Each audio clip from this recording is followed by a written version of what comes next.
Have you ever thought about running a medical lab? Diagnostics, checking, testing blood samples. Lots of people in healthcare, and especially in business, think that a lab is a gold mine. Basically, you think, oh, if I pay for a blood panel, let's say £100, surely it must cost pennies to run the blood test on the machine, right? Especially in scale. Well, not exactly. As some of you might know, I've opened a lab in central London in 2023, and I run a lab.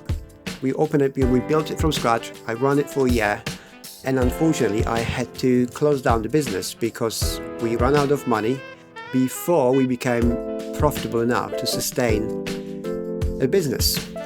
Now, the business model was fairly simple but innovative, and I think it would work if I had more time and money. My idea was to have premium lab and clinics within same premises where you can basically come in, see your GP.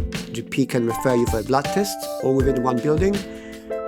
We're going to draw your blood, we're going to run it test on our machine in our lab. You're going to get report, you go for lunch, you come back, you got the report ready, you have a after consultation, and you basically straight away you know what to do with yourself, with your health. And on top of it, we had very successful logistic company providing courier services for all the medical doctors in London and clinics and hospitals already. So we said, and phlebotomy, of course, a whole network of specialists going across London drawing people's bloods. So naturally, my thought was, okay, a lab is the biggest missing part of the whole business picture. At first, it made a lot of sense. There's a high demand for testing, aging population, recurring revenue from routine diagnostics, and essential service for healthcare providers. There's more patients pretty much every year on the market. So I was like, yeah, it's amazing, right? Makes sense. Well, so the medical lab is not just about running blood tests and analyzing it. You would imagine as a machine, once you put it in, you start bringing sample, the more you bring, the cost goes down. The problem is, and this was a shock for me, most labs, they don't even know how much it costs them per test. Medical labs aren't just about running a blood test. It's not just like you bring it in, you put it in a machine, and you just wait. They are highly complex and heavily regulated and insanely expensive to run, and I mean insanely.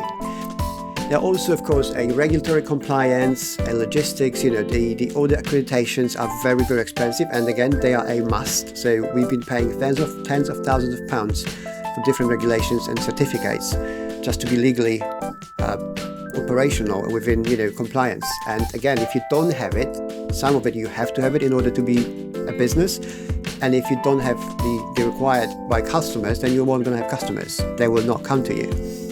So yes, the medical labs, in theory, can make a lot of money.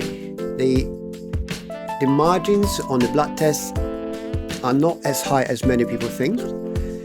And the only way to make money with the lab is to be prepared for play a long game. I mean, invest money for at least 2-3 years and be prepared to burn a lot of cash until you become profitable. And trust me, 12 months is not enough.